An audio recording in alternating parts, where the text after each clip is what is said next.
It's showtime.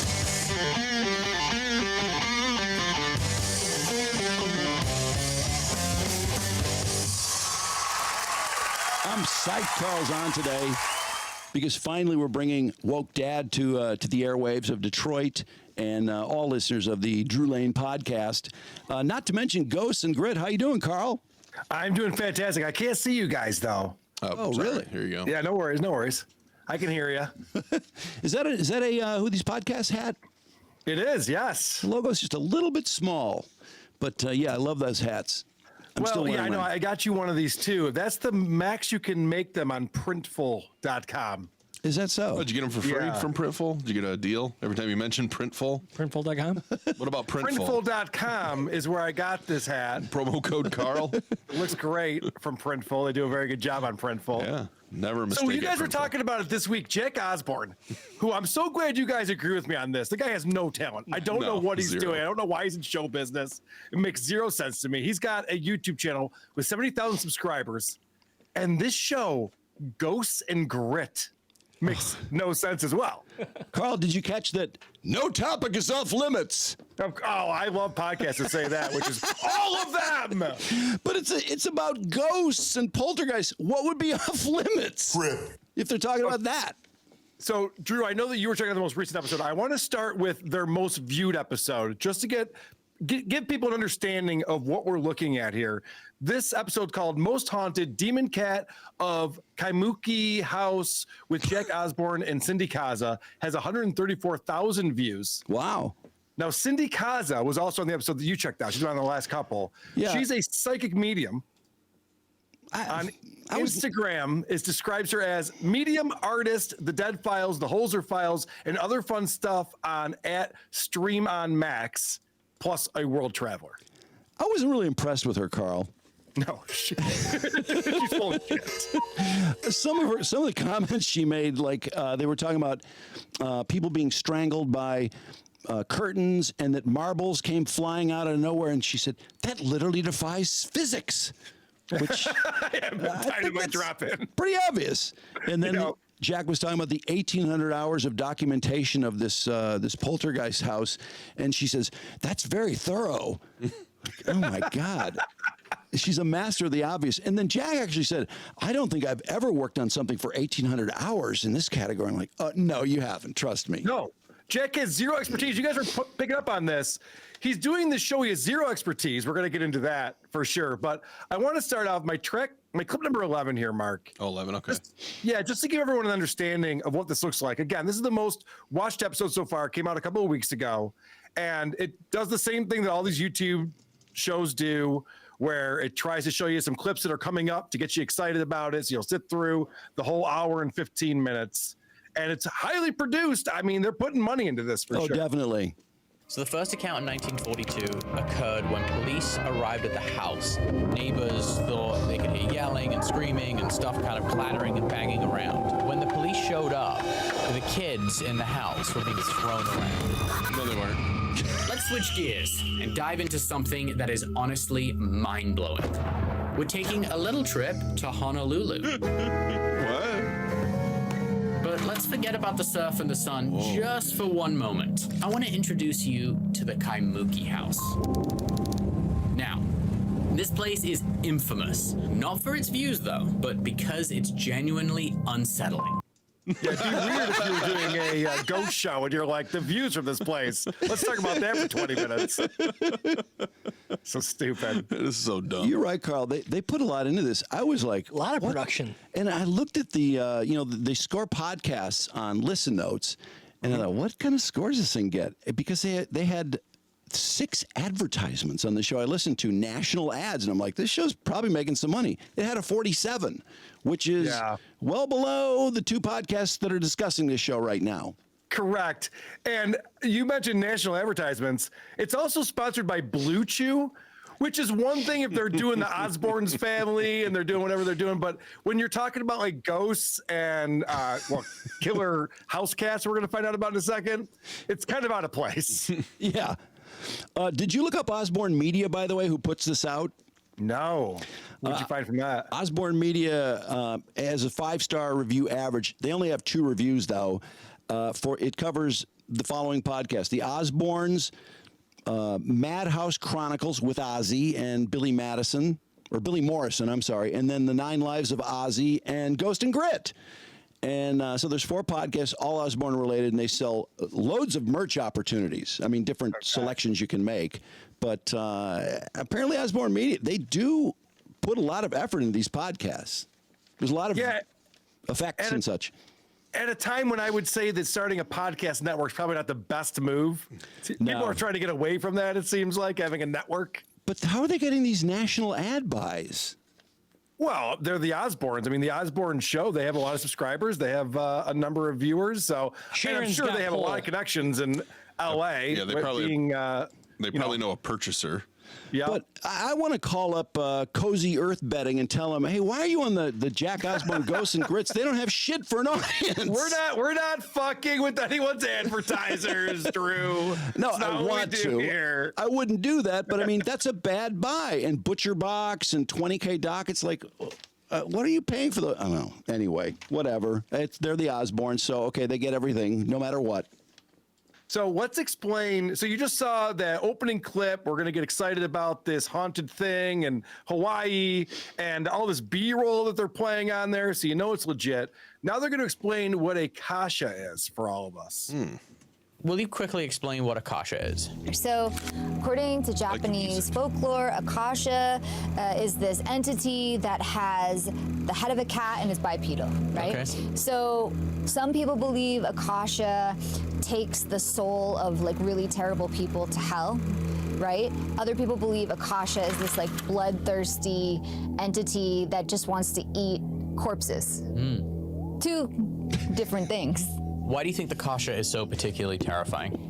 People say that Akasha disguises itself as a house cat, right?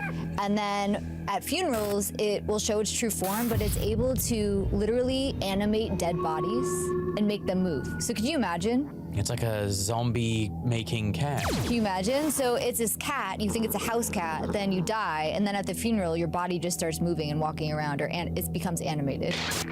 It's terrifying. Oh my Lord. So this really happens, huh?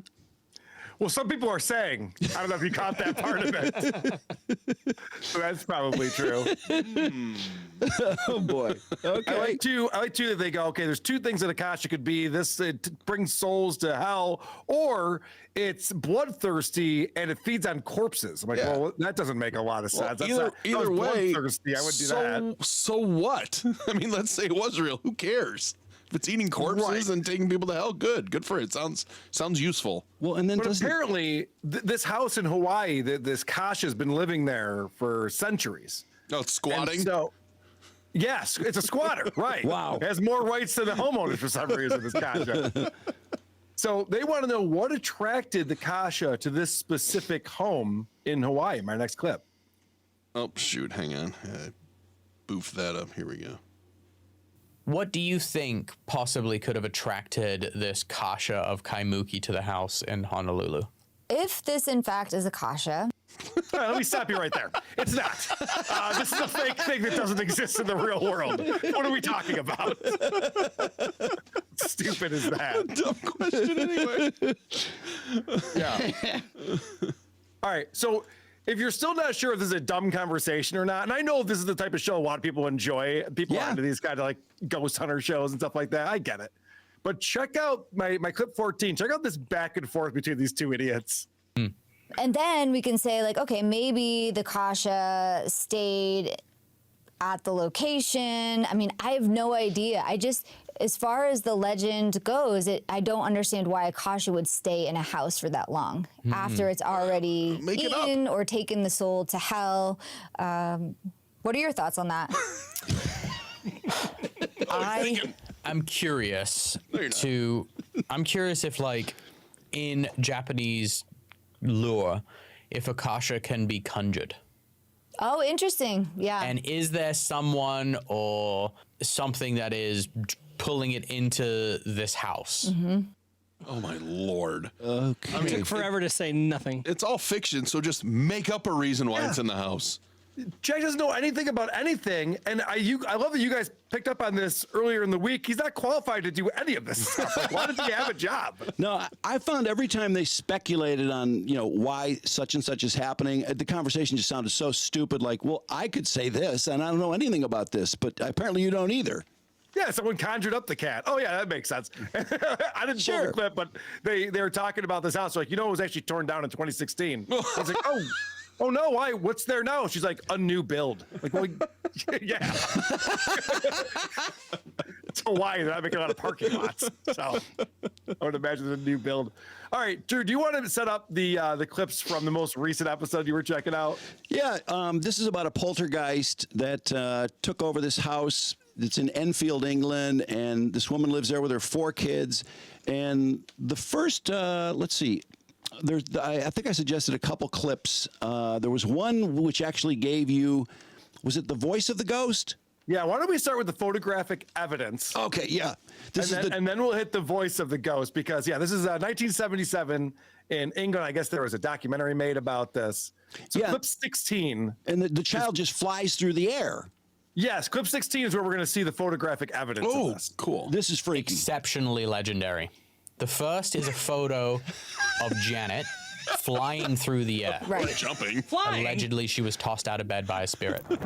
The second piece of evidence is from a BBC documentary that investigated the house and the hauntings while they were still going on. I hate this. I have to tell you guys, if that's evidence that this girl's possessed by demons and levitating, then I'm pretty sure Michael Jordan was also possessed by demons. Look at the horrified face, though. I mean, you gotta admit though, the other 2 people are just soundly sleeping. So hey, who are the posters up on the wall, by the way? Anybody recognize who that might be? No, You got like 3 feet of air that time. I don't know, but I don't like how all the posters are by that one bed and the other bed has nothing on the walls. That can only be done by a spirit. But she could easily jump that high. Of course. She's jumping off a bed. The bed is right there. Yeah. Well, no, the other picture, Carl, they point out that there doesn't look like there's indentations on the bed. I don't think she jumped off the bed. All right, I have that one. This is clip 17, where Jack Osbourne's going to be a forensic accountant on this one. Yeah.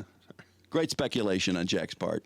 I mean, there's a lot of things that it could be, but I don't think that this is fabricated. Yeah, I mean, even if she had jumped off the bed, It's a picture in. that's still pretty freaking high off the bed. No, it isn't.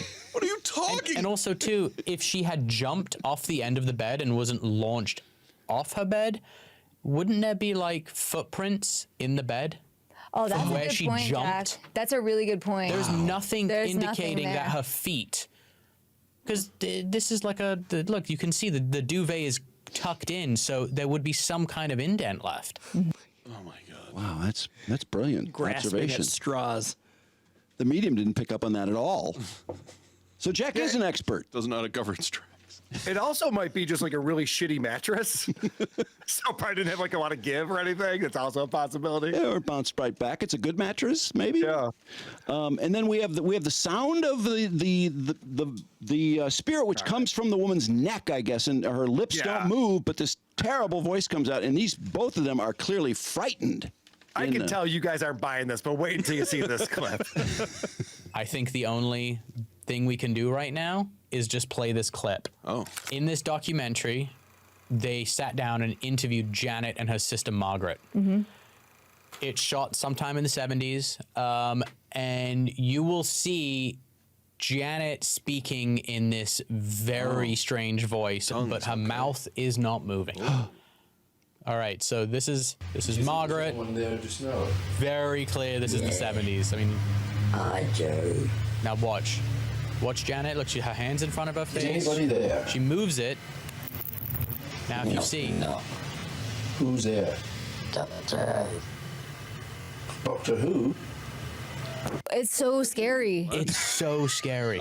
because it doesn't even seem, it's so deep, and it doesn't seem possible that could be something that Janet is doing herself. It or sounds making like the up. voice of a 70-year-old It's- smoker. And it's so deep. It's crazy. It's really scary. Yeah. I mean, that's clearly a man's voice, in my Clearly. opinion. Yes. Yeah, It it's could be evidence. something demonic that's mimicking a man. Totally. Sure. Yeah. I mean, that's obvious. It's evidence. I don't know how they carried on with the show. That was so scary.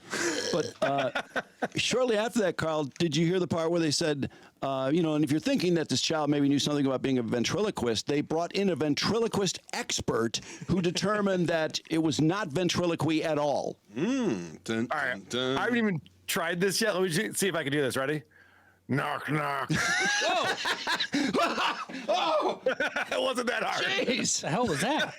It wasn't that hard at all. Play Sami, the ghost that had everybody so scared in Windsor. Which Sami sounds like it could be a 70-year-old man, right? He sounds Or a smoker.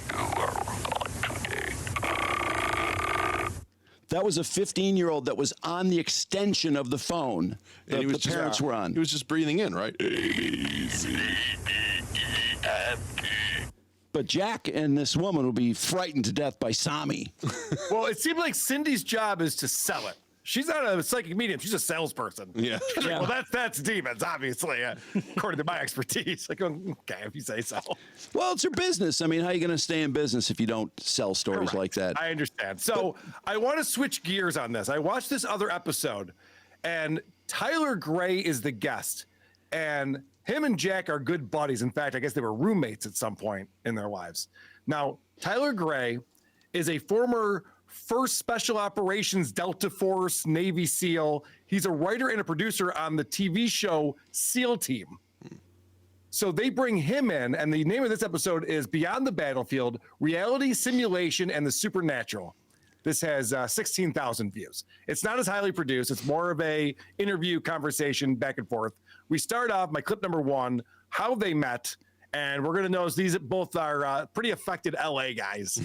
A very small little room. Yeah, very small little room, and it was like its own club, and it had like a hidden freaking library door. It was something crazy, and it was like a club within a club, and you had to be cool to get in. And it's like where Lindsay Lohan at the time would go, and people like Jack Osbourne.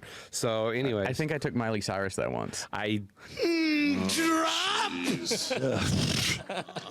Oh, God. Why is this SEAL Team guy lowering himself to this stupid show? Well, you're going to find out that Jack's actually smarter than Tyler. Tyler is dumber than a box of rocks. It's incredible. So on the YouTube channel, you've seen this where they have different chapters, and underneath the show description, you can click on the different timestamps. It'll take you right to that thing, and they'll have a title for it. I've been noticing recently that AI is creating these and not doing a great job of it. So there's a timestamp in there that's called The Story Behind the Loss of Tyler's Arm in the Fallujah Battle. Oh, So wow. I was watching the show, and Jack says, was that in Fallujah? And he goes, no, it was actually southern Baghdad. So AI picked up on Fallujah and put that in the title, so that was already wrong. But it also says the loss of his arm. And I'm looking at it, I'm like, this guy has 2 arms. Exactly. How did that happen? So clip number 2, this kind of is the end of that story. And I remember looking at the porch, or being under the porch light, and I remember looking at my arm, and from here to here, it was hamburger meat. Just, it looked like hamburger meat with some bone in it, you know? And that was the only time I looked at my arm for like 2 years. Wow. And then look at it again for like 2 years. Shit. Which is not as easy to do as it sounds. Well, yeah. Did you? But when you looked at it and you saw it, were you just like, fuck? When I looked at it, I was like, yep, that's gone. Well, wouldn't you want to look at it since it's okay now? Wouldn't it be better to look at it instead of not looking at it? Yeah, that's what's so crazy about all of this is that he kept saying, I thought it was gone. He says after the explosion hit, he just assumed his arm was gone. He was looking for it on the floor. He was looking all over for it. So AI picked up on it. They're like, oh, he must have lost his arm. And he's sitting there with both of his arms. Maybe they should do like AI for the video portion of it too, to know what's going on. Wow. I've been picking up on this because we recently were watching Brilliant Idiots. Oh, I That's a saw show that. with Charlamagne the God and Andrew Schulz. And they have the similar thing where there's all these chapters in there, and there's an hour and 20-minute long show, and there's 50 chapters with all these different links in it. And one of the links was the discussion of the Joker 2 trailer, and it was less than 30 seconds. Like literally, Charlamagne just goes, "Hey, have you seen the trailer yet?" And Andrew goes, "No, I haven't seen it." He goes, "Ah, it looks pretty good." That made the show notes. I made the show notes. By the way, that was a terrible show. I was shocked. I mean, 2 guys that have gigantic platforms, and that show was just not, I don't know. You didn't like it, did you? No, it's not entertaining at all. You can tell they're not prepping for it. And Charlamagne the God is a professional radio personality who cannot talk. Yeah, that struck me very oddly. I mean, that's a huge show. I like Andrew Schulz, and I've been getting some backlash from people, including my buddy Blind Mike, who's a fan of Andrew Schulz. And I like some of the stuff that I've seen Andrew do, but he's getting way up his own ass lately. It's not good. Yeah, no, he's his show now is trying to do current events, and they're sort of, because current events are so complicated, Andrew will cover this event, and then the other three guys will cover one, and it's just not even funny. And when it is funny, it's 20 times funnier to Andrew Schulz than anyone else. I was going to say, what do you mean it's not funny? They're laughing their asses off the entire show. What do you mean? Must be hilarious. I think he's becoming a parody of himself with all the knee slapping and falling all over the place, laughing his ass off. And I mean, like the podcast analysis shows like Comedy Enforcement and Too Lazy to Try, they're just piling on him and Bert bad. I've noticed that. There's a Commander Cody song called Too Much Fun. I think Andrew is trying to have a little bit too much fun. Like, bring it down a little bit. Well, can you not prep for a comedy show with the same series of guests for 3 or 4 years over and over and still keep up the same momentum? I don't think you can. I mean, I think the audience is just figuring out that, these things are kind of phoned in, right? Well, it's not that different than Dave and Chuck the Freak. We've checked out their show a bunch of times, and they're all, I mean, they do have a lot of prep, obviously, the producers and people who are giving them stories to read and stuff. But the way they lose their minds over just nothing, you're like, just programmed to do that at this point. Yeah, no, it's just, I don't know. I see some guys that can go around from podcast to podcast and always draw a crowd. Bobby Lee is one guy that can do it. No matter how shitty a show he is on, it'll have a big audience. But other people, not so much. And you see the numbers that were just, 1 million a show or whatever, and now they're down to 200,000 or 300,000, which is still a great audience. I mean, Fighter and the Kid, which is more of a joke than anything, still gets 50,000 people a show. Yeah, I think a lot of them are hate watching, though, especially if you look at the comments. I think so. I've been analyzing this a lot lately. I think guys like Bobby Lee are not trying to be performative. I think Bobby Lee's just Bobby Lee. When you see him, like Theo Vaughn's the same way. That's why people like Theo Vaughn. People are attracted to just people who are genuine. And I'm seeing guys like Andrew Schulz and Brendan Schaub and Brian Callen and Chris D'Elia, who will be covering tomorrow on WATP, who are really trying to ham it up for the shows. And it's just fake and off-putting. Yeah, the golden hour is just horrific. What are you covering tomorrow? Well, Chris D'Elia has his own show that he does. So we'll be looking at his solo show. But I also want to check in on the other stuff that he's up to, because he's on a lot of shows right now. For all the stuff we've read about him, I'm surprised he still does as well as he does. It doesn't seem to have affected him. He was literally running a sex cult where he was telling women they weren't allowed to leave their houses from 800 miles away.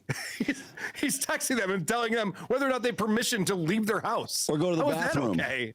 No, that was, and they're like 17, 18, maybe 19 years old. No, that was horrible. But I heard he's been working on himself. And I have been doing the work. Yeah, that's right. Forgot about that. He's been doing the work. So yeah, he's fixed now. All right, so let's get back to the show, because they talk, and this is probably 35, 40 minutes into it. They're talking all about military service and what his experience has been. I guess Jack Osbourne wanted to go into the military after 9/11, and this guy kind of talked him out of it.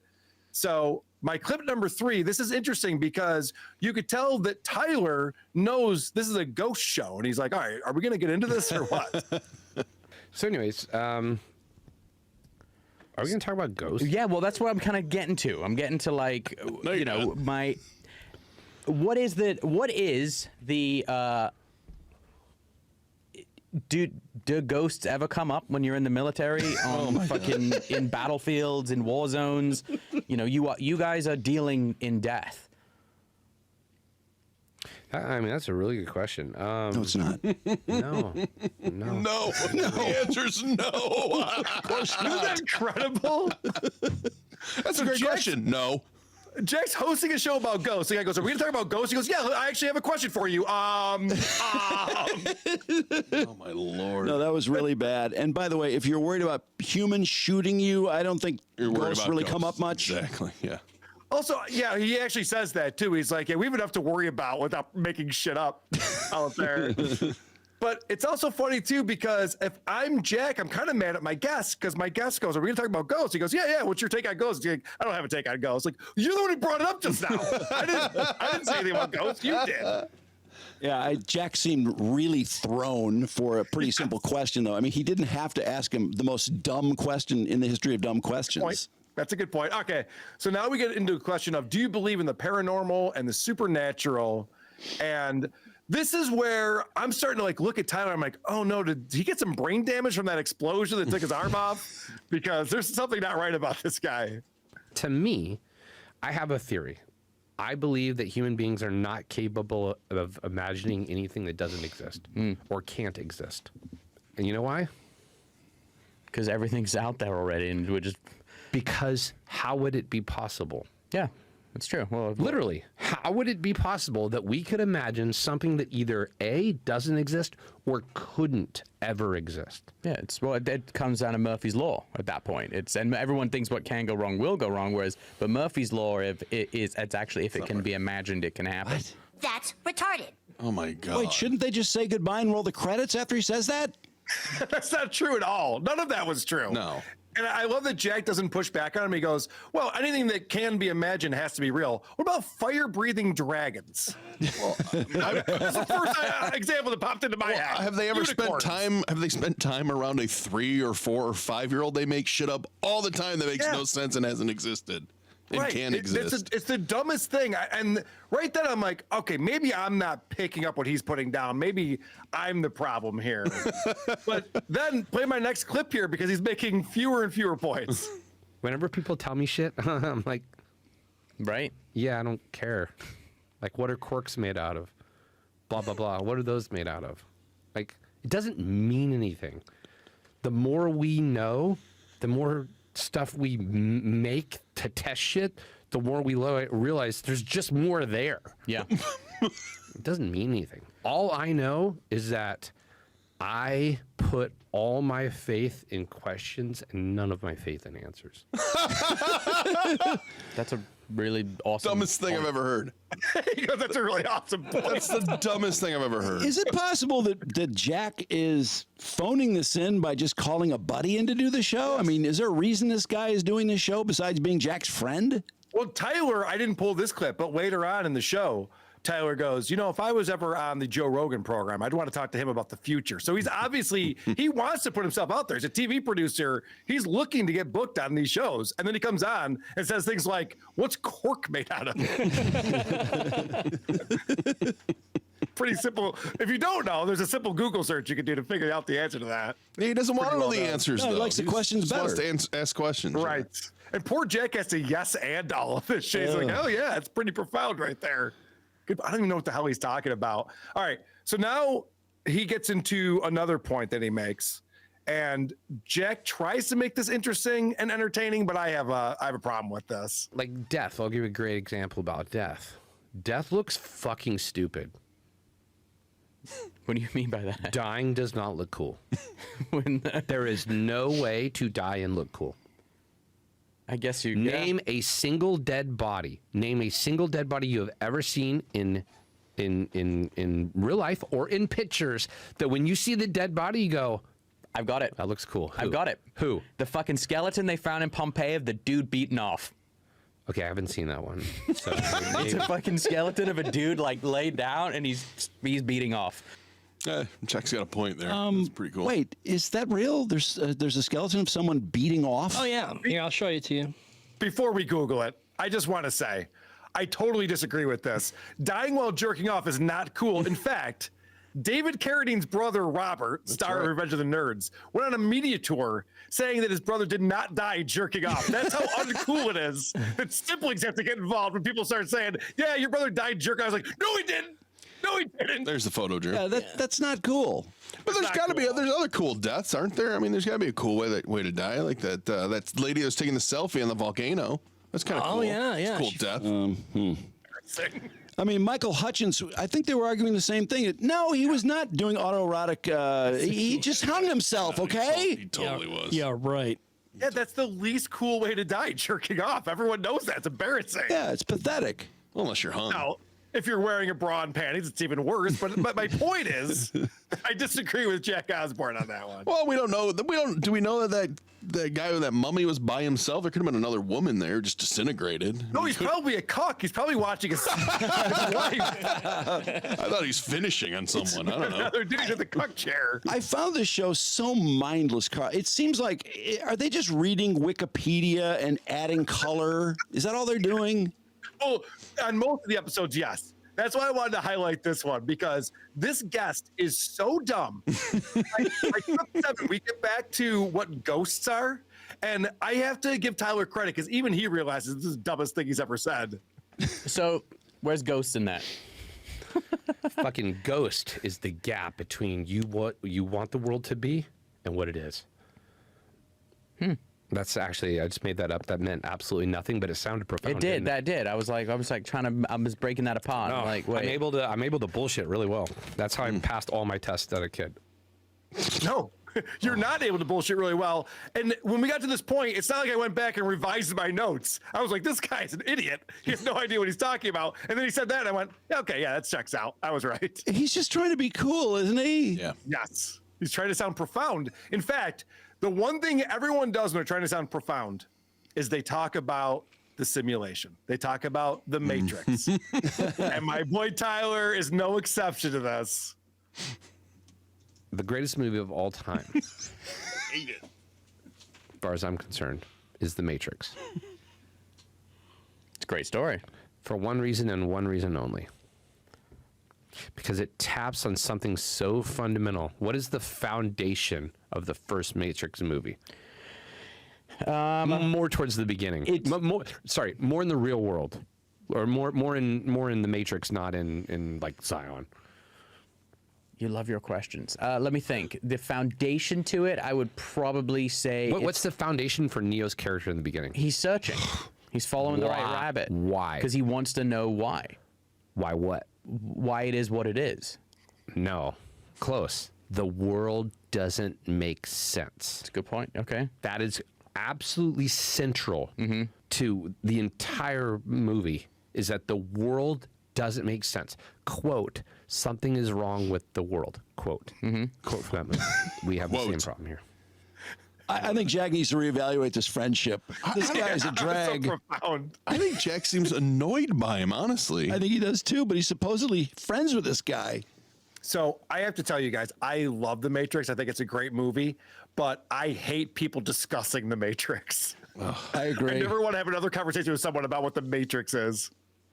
I mean, and then to just battle Jack on, close enough, Jack. No, he has to keep saying no. Why? I know, and he close. doesn't even get it. So it's not like Jack's wrong. But okay, so my next track, number 9 here, it's proof that we're all in a simulation, and it's not just a simulation. We're actually in a game right now. I mean, it starts. Look how annoyed Jack looks, even at the beginning of it. right. I don't blame him. It's the only, I call it the universal translator or universal logic translator. When you look at the world and it doesn't make sense, if you go, oh, what if the whole thing is a game? Then everything immediately makes sense. Generational wealth. People like Elon Musk. And Jack Osbourne. He makes sense. So deep.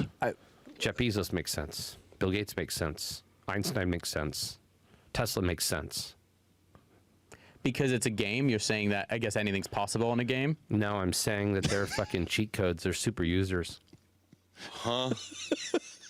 What? This guy's way too heavy for me. He's so stupid. Because here's the problem here. He might even be right. We might be living in a simulation. But let's say that we're not, that it's everything that we see and perceive is actually happening to us. Wouldn't some people be better at it than others? Yeah. Okay. I mean, that's just kind of how the world works, is that, survival of the fittest and all this stuff. We see it in nature all the time. So it doesn't make any sense to me. It's just like, well, here's proof this is a simulation. Jeff Bezos. Like, what? I don't get it. No, he's trying so hard to sound smart, and he's just not. Yes, I have one last example of this, and then I had to tap out because this is so dumb. He is going to give us a cheat code to life that he figured out in high school. So you know it must be very profound. He also does this thing, and it starts with the still. He has repeatedly just put up one index finger whenever he's trying to make a really important point, which isn't important. I'm gonna tell you one truth that I came up with when I was in high school. One. There's only one. There's only one. What? Okay. There's only one universal truth. You're gonna die? Nope.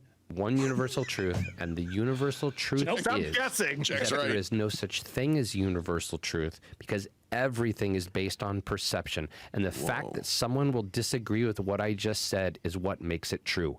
Boom, mic drop, I'm out. Oh, what an asshole. I think he practiced for this show. Yeah. In the mirror? In the mirror. You guys are picking up on this. Jack's body language, his arms are crossed at this point. He's so just like, you suck. I don't want to talk to you anymore. No, I wouldn't want to be his friend either. I think I would break up with him. Well, you know that guy's called him. Hey, we're gonna do the show again. We're gonna do the show again. Oh yeah. Yeah, someday. The only universal truth is that there is no universal truth. And if you disagree with me, that proves I'm right, is what this idiot just said. But that would be a universal I have truth. A brilliant thought, too. That would be a universal truth, making it a universal truth. No, Mark. I have a brilliant take, Okay. too. I write this one down, guys. The only constant in life is change. Wow. Pretty profound, huh? Expect the unexpected. And I think this guy, he came up with this in high school. That's how brilliant he is. What an He's asshole. ahead of his time. What a total asshole. That I know. guy's. I thought it was PTSD. I thought maybe it was from this military experience that made it so stupid. But no, he was always dumb. All right. Well said. All right. So that's Ghosts and Grit, guys. Sorry, Jack Osbourne. Oh God, the whole family. Honest to God, I mean, I love Ozzy, but I can't stand Kelly. And Jack is such a grifter. But I'm so glad. Now, did you bring some woke dad today? Yes. Do you want to explain who Woke Dad is? You want me to? Go. You explain it. You'll explain it better than I can. So I do this show called Who Are These Socials with my buddy Blind Mike Geary. And we're oftentimes on TikTok. And there's some interesting personalities on TikTok, including one, Daniel Alexander, at _shoe_fits is his TikTok account. And he's a guy who lives in New York State. He has 2 children. One of them is trans. We don't know what the age is, but he's very, very proud of himself for how he, a straight white man, handles having a trans kid. And what he does is he tries to change the world one conversation at a time. So he does these TikToks where he comes on and explains, I had this conversation today at the grocery store, and this bigot came up to me and said, trans people don't matter. And I said, no, they actually do. And then I changed their mind. They hugged me and there was a tear in their eye. He makes up these stories that there's no way any of this shit happens. And we call him out as often as we can. I mean, maybe once it could happen, but not all the time. He's constantly having this happen. So, Drew, what I did was for this show, because he recently acknowledged WATS, which made me very happy. We played that on our show this past Thursday. Boy, put you guys in your place. I know, right? So all of these clips that we're about to see are since then.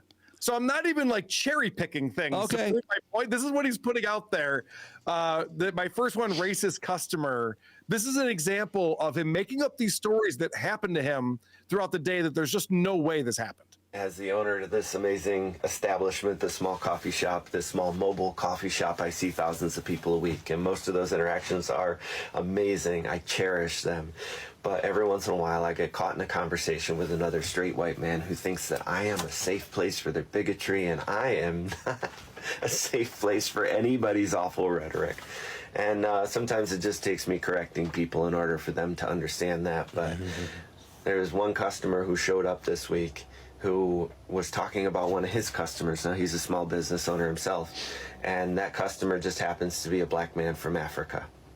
And this customer was talking about that man who was going to be coming to his place of work today. He already had an appointment. And as he started to talk, the rhetoric turned awful real quick, and he said a whole bunch of really awful things, and then said, this man is so black that he's blue. And he started to laugh, and I didn't. And I called him out on his bad behavior.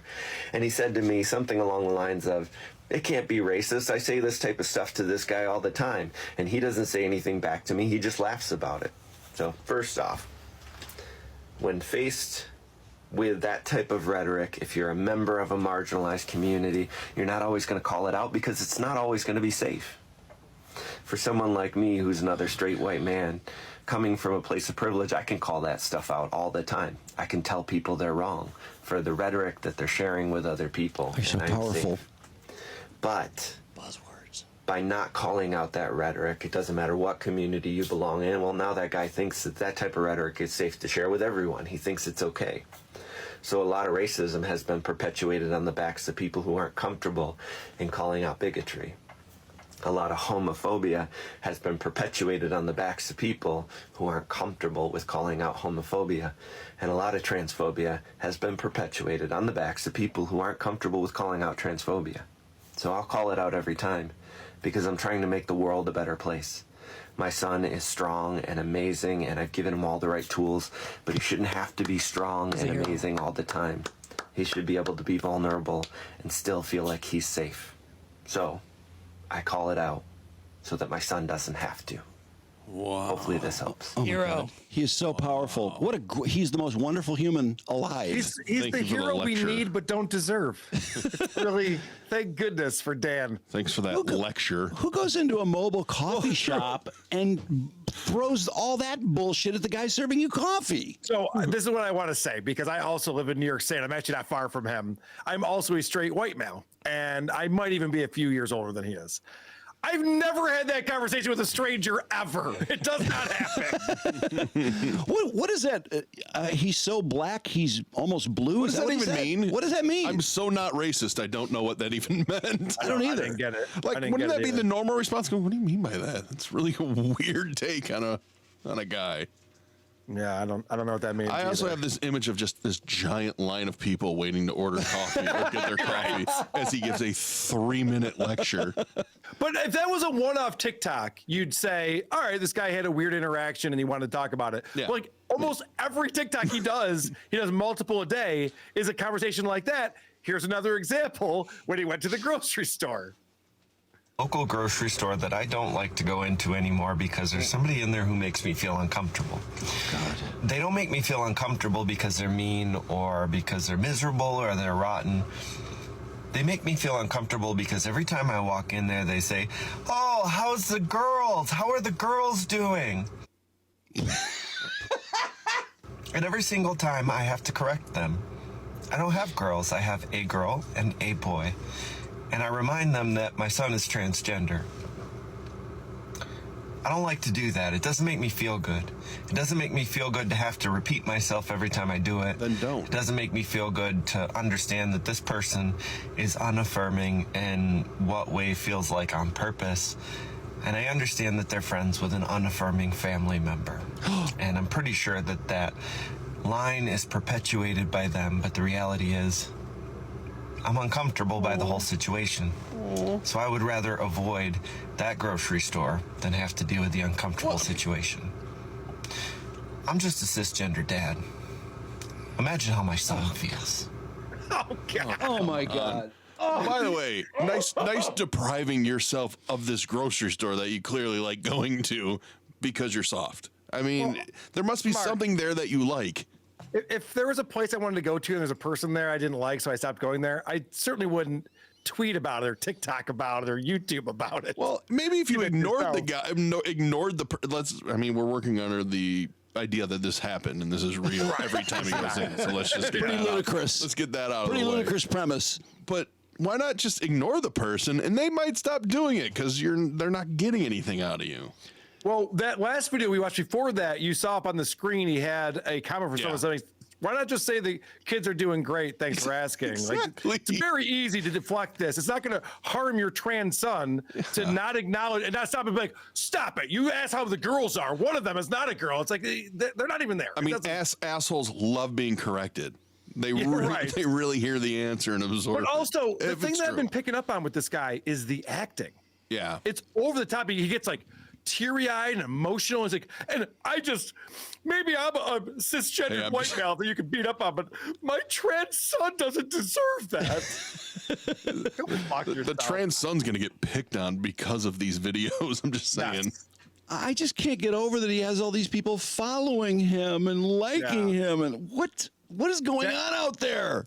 That's the part of this that's crazy, because every time I'm like, is this guy trolling us? What's going on? So every time I see these videos, I look at the comment section. Everyone in there's like, thank goodness for people like you. You're the best, Dan. You're killing it. 150,000 followers on TikTok alone. So that's why he does this. So he's making money doing this. Oh yeah, sure. Oh, it's a grift. Probably better than his mobile coffee shop then in that respect. Well, yeah, he's not serving any customers.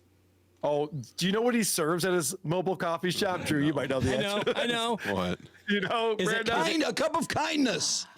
It's correct. Damn It's it. not just coffee, it's kindness. He's the only coffee shop. That's why they don't go to Starbucks, because they can only get kindness by going to his mobile coffee And a shop. lecture.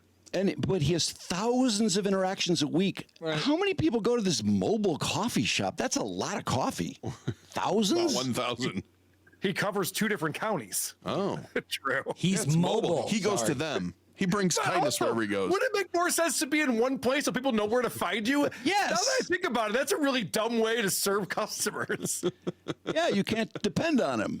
Right. But when he says- tells this, he's been telling this story recently about a customer who threw a hot cup of coffee into the window at him because there was That's why he's mobile, for his safety. because there was a trans flag sticker next to the window. I don't even know what a trans flag looks like, by the way. Do most people know this? I think so. Yeah, it's like the rainbow flag there's- with an added. Yeah, with a triangle, Okay. and a pink one. Okay. They're all over your neighborhood, Drew. Yeah. Probably seen it. Of Ferndale. But I love the idea, though, that a person sees that, decides to assault someone with coffee that could cause 3rd-degree burns. And That they just this paid guy didn't for. press charges. He just likes to TikTok about it. They paid for it too, right? No, I'm probably not. He always talks about these customers who are assholes. They never pay for their coffee. Where did this He guy always get the says. coffee from then? Well, yeah, that's what I wondered, because the flag was in front of, just right in next to where you ordered the coffee. So it's like he drove up there with a coffee to chuck at the sign. No, he was so laser focused on just getting his cup of kindness and drinking that, and then he paid for it and he got it. And then he noticed the flag and he was so appalled. Okay. All right, so this next video, we're going to find out that Dan is amazing, but not everyone in his family is as perfect as he is, unfortunately. Oh, no. Imagine for a second that you're a parent to a trans kid and you are fiercely affirming because you understand that's life-saving for kids in the trans community. And that kiddo means everything to you. They truly feel unconditionally loved when they're in your custody. Genuinely. Now imagine that kiddo goes to another one of their family members' houses, and when they come back, their underwear has been removed from their stuff. Oh, no. Not all of their underwear, just the affirming underwear, the one that matches their gender. Oh. Understanding that gender affirming care in adolescents and teens is social transition. The clothes they wear, their haircut, the style of their hair, their Pronouns? name and pronouns. Yeah, You understand that clothing is life affirming care. So what's the first thing that you do? I know the first thing that I do is go to the store and buy more. What, you only have one pair? What do you do then? Why don't you go to that family member's house and get it back and say, what are you doing? If you feel that passionate What, about it. the kid doesn't have enough underwear? He has to immediately go to the store and buy a new pair? Yeah, apparently. Way to let us know your family sucks. By the way, why is he divorced, Karl? He's so perfect. How could anyone divorce him? I don't know that he's divorced. It does sound like that based on that story, though, doesn't it? Yeah. He just uses big words like custody. He said, yeah, it says when he's in my custody. Oh, yeah, there you go. When I was just Sorry. What is Yeah. it? No, what keeps playing? TikTok automatically starts. So I know. have to- TikTok's the worst. It's like the that. worst, yeah. So that's why you keep hearing it start, because I forget to mute it. Sorry. Okay. So I can't imagine if I thought of myself as the world's most perfect human and that I'm better than everyone in my family and in my neighborhood and I'm just changing the world through my actions. I can't imagine making a TikTok about how awesome I am and expecting no one to goof on that. The fact that we're going on there, Blind Mike and me, playing these guys are going, what an asshole. What a self-aggrandizing prick. And he's just like, oh, yeah, you guys think you know better than me? I mean, I'm doing better than you are. No. You are really the problem, sir. I guarantee you that. It's so deep. Yeah, you preachy insane. fuck. I have He's another preachy. fun one here that's a made-up story. Okay, great. So this one, someone asked him a question. Oh no, someone puts a comment in that says, and there's not a lot of these comments. Maybe he deletes them now that I think about it. But the comment is, there is no privilege to being a straight white man, and describing a characteristic of a person isn't racist. Keep it to yourself. He's going to respond to that. Oh, boy. When I was just a little guy, I lived in what could only be considered the projects because we were poor. We were. Of course you super were. poor. And as kids, the only place we had to play was the concrete jungle, the concrete in between the apartments. So that's what we did. We played a lot of handball and things that didn't cost us any money. Well, my closest friend in the world at that point in my life, my ride or die, was a young black kid. And one day we were out playing. Now it was the 80s, so I had a soda. It was a real treat. And it was in a glass bottle. And I dropped that bottle and it broke. Well, some older lady heard that bottle break and she thought that we were creating mischief out in the concrete jungle, so she called the police. Because that's what happened there. Young kids often were up to no good, but we were just two kids playing. The bottle broke was an accident. The police showed up, and who do you think got blamed for breaking that bottle? Even though I admitted that I dropped it, it was an accident. My mom said it was just an accident. His dad said it was just an accident. Who do you think got blamed for creating mischief in the concrete jungle of the projects? No one. At a super young age, I knew that I had a level of privilege that my young black friend didn't have. I knew that some people that I cared about were going to get hurt because of that level of privilege. So before you make comments like this, maybe go touch some grass. See the world for what it really is. See how people truly are impacted. Nameless, faceless, straight white men on the internet don't get to talk about how little privilege they have because it's bullshit. But you were poor. I'm calling you out. Ooh. Wait, now, first of all, would the police respond to a call about a broken Coke? I don't think there were many calls to the police in the concrete jungle over kids creating mischief. Isn't that the point? They wouldn't respond, would they? But I mean, a broken soft drink? Isn't that what happened? Yeah, what's this Karen doing in the concrete jungle anyway? Also, I love the idea that, so this woman thought they were chucking glass at someone or something, so she calls the cops. The cops show up, they see that it was just an accident just on the ground next to them, and they're probably sweeping it up because they're amazing people. And the cop's like, not so fast, starts cuffing the black It's kid. our chance You're coming with us. It's our chance to rough up the black kid.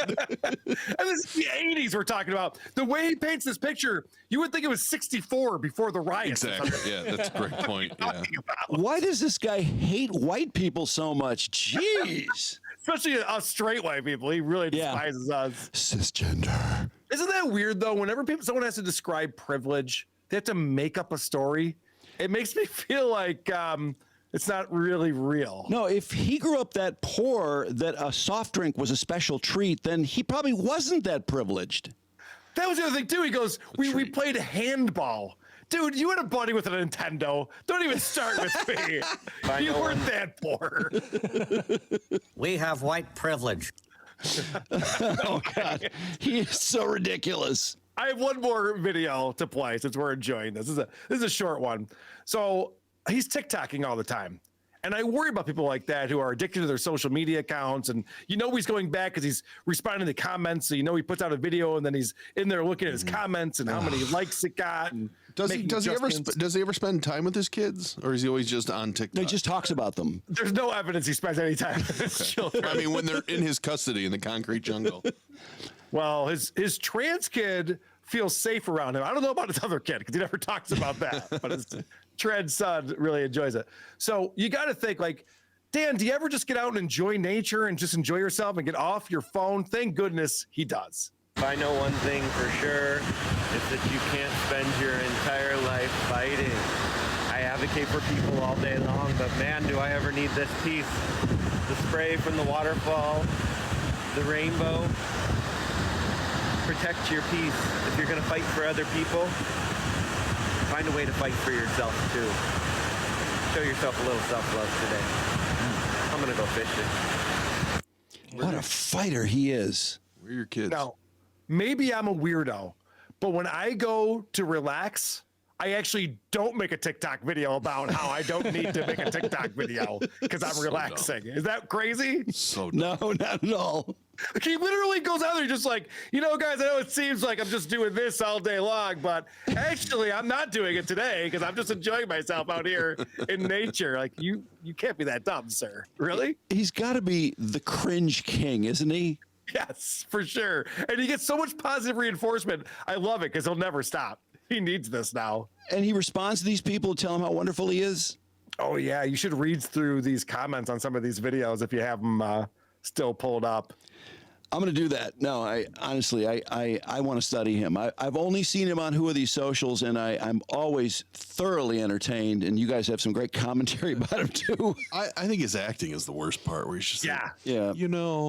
He's very expressive with his face. Well, when he responded to us, we say that his stories are bullshit. He's making this up because I think Drew saw this on the show. Like, he literally told a story about how he used the right pronoun for a clerk at the grocery store, and it brought her to tears, or them to tears. Now wait a sec.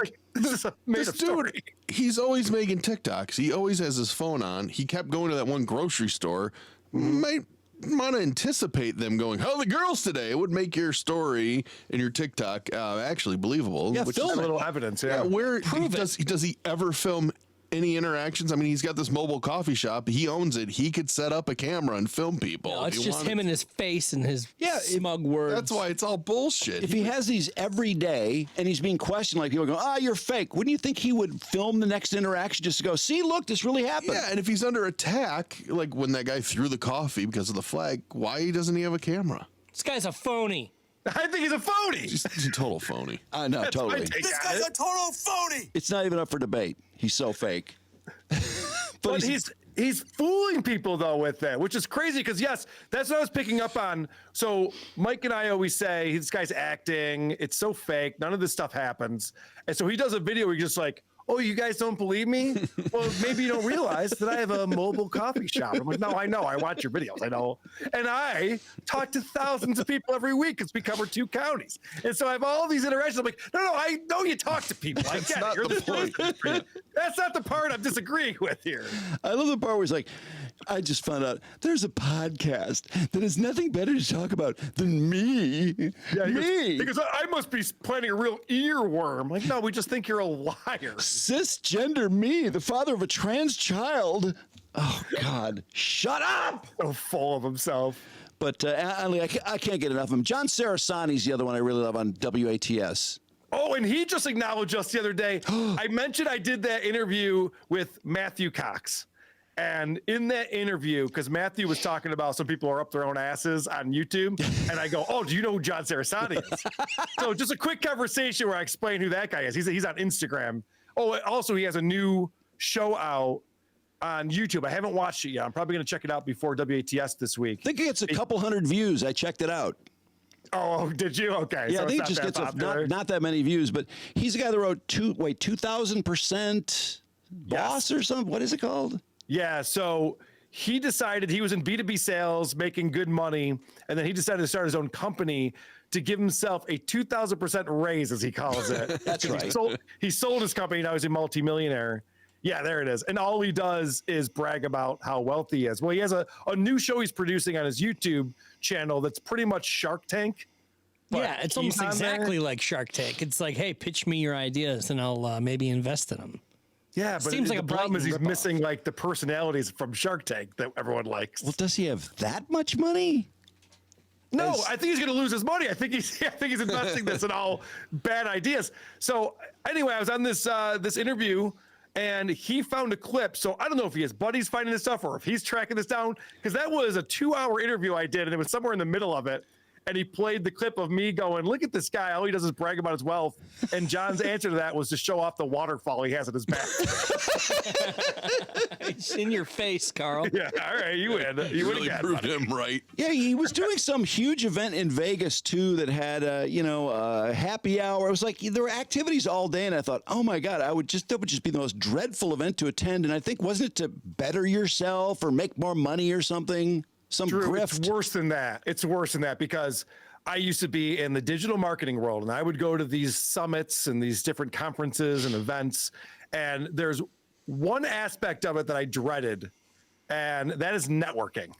Ugh. There's nothing worse than networking. He put together this whole thing in Vegas that was all for networking. Pay me thousands of dollars, and I'll introduce you to someone else who's willing to pay me thousands of dollars. Like, no thanks. I don't need to meet those losers. Yeah, he was describing this event, and I'm like, oh, God, that sounds terrible. I mean, even the happy hour, it's like, I don't want to be at happy hour with this guy. And then, at the end, it's like, and all this, it's like $2,000 for the whole weekend. And I'm like, oh, my God, Jesus Christ, what a waste of money. And he was still looking for sponsors for it, too. He's like, if you want to sponsor this event, reach out to me. Who would sponsor an event that only contains the number of people that will pay John Cerasani $2,000 to waste a weekend? That's crazy. There's not going to be 10,000 people there. Well, it's funny. I've said this many times because I've had this experience in life. Salespeople are the easiest people to sell. And it seems counterintuitive. You would think a salesperson would have their guard up and be like, wait a second, what are you trying to sell me? But salespeople love buying from other salespeople. And so I think because John Cerasani just invested in Bert Kreischer's vodka company. That's right. He just gave a bunch of money to Tom Segura and Bert Kreischer. Oh, my God. To this vodka company that I'm pretty sure is going to flop. I've not seen that vodka at any of the stores that I go to. I don't know if you guys have seen it in the wild. Don't you think he did that just to get to be buddies with Bert Kreischer? Yeah. For sure. But that's what I mean. He thinks that there's other suckers like him who are like, here's $2,000. Can you introduce me to your famous friends? Why would they take his money, by the way? I wonder how much he invested, like a significant amount, Just right? giving it to him. Why wouldn't they take it? Dude, he got to meet Joe Rogan. He was at that event that they had, the big party they had to launch it. He must have put in a lot of money.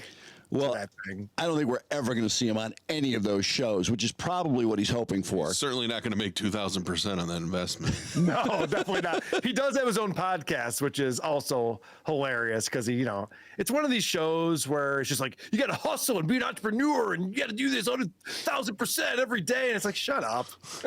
I got to check him out, and I got to read comments next to Woke Dad. Holy shit. Sure. Wow. Covered a lot of ground today. So, Karl, you got your event in Las Vegas late in May, which I think is cool because, first of all, I always like having a reason to get off the tables because I gamble too much. But also the sports books are loaded with NBA playoffs, NHL playoffs, and then you've got WATP. And who else is out there with you? Yeah, we're doing it with the Creep Off is going to be there. Nobody Likes Onions. Tukey Soup, which I'm very excited about. I'm actually going to do a show with those guys tonight on Rumble because Tukey lost his channel for a week on YouTube. But the guy Rocco who does Tukey also does this Kevin Brennan impression. So we're going to do a fake version of Misery Loves Company. Why did Tukey lose his channel, by the way? Because this guy, Michael Gavinelli, and I won't get into that, wrote a porn script that those two guys acted out that was about Stuttering John meeting up with a trans person. Oh. And I guess that broke the guidelines of YouTube. What, did John turn them in? Probably. I'm sorry to hear that. But I'm going on this show tonight because I have my shirt on. I'll be posing as Stuttering. I'll be playing Stuttering John tonight. Coors Light. Yeah, I'll be singing some songs and looking forward to that. But yeah, so we got all those guys out there. We're doing a night of comedy Friday night.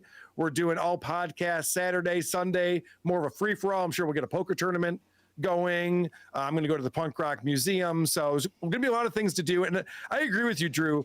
I love NHL playoffs. Yeah. I haven't seen the Sabres do that since 2012. So that's a bummer. But I love the playoffs. I don't think there's a better sport, the intensity level, the excitement than an NHL playoff game. And if you can go to a sports book and watch a game with a bunch of other degenerate gamblers who also have way too much money on the Rangers, it's a lot of fun. Yeah, absolutely. No, it's a great time of year to be out there for sure. And it's great to have some stuff to do while you're out there as well. So wait, you said you got to get away from the tables. What do you like to play? Blackjack. Me too. But I'll play craps too. I'll do other stuff. But we would go see Tom Jones or something just to get a couple hours off the tables and do something else. So it's nice to have something to do. There's Penn and Teller. I know that my sister-in-law, my brother are going to see Penn and Teller on Thursday night. Have you ever seen that show before? I have. Fantastic. Great show. So how do people get tickets? Hackamania.com, promo code WATP gets you 20% off. All right. And also, I have to plug this Point Dabble Point. Drew was recently on Point Dabble Point. I was very excited about that. Drew did a great job. It was fun. It was a blast. It's so much fun. The time just flies by. We covered the week in Stuttering John. Well, I am excited to announce that this Friday, 4 p.m. on our YouTube channel, none other than Brandon McAfee. Yes. Will be featured on Point Dabble Point. I'm so excited about this. And he's studying up, Karl. He was listening to Stuttering John today. I am. I'm listening to material. I want to make sure that I'm well versed in the Stuttering John week. Is he eliminating his shows as soon as they're done now? He does take them down from time to time. Why did he do that this week? He took the whole week off last week. All of the shows are gone, aren't they, Brandon? Yes, which makes it very difficult. He basically only wants to have the show live so we can get super chats, and then as soon as it's done, there's nothing to archive because it was a shitty show, and so he deletes it. Well, you can get it, I think, if you sign up for his YouTube page or his Patreon. I think that's why he does that, to say, like, if you want to watch it. Okay. Brandon, between you and me, I have access to every episode, so just let me know what you need. I would like to, I'd like to watch him this week. So hopefully I can either catch him live or. I'll send you some links. Okay, thank you. Send me a link too, Karl. Yeah, no problem. All right, we'll see you. Great job. All right, see you guys. Thanks, Karl. Thanks, Karl.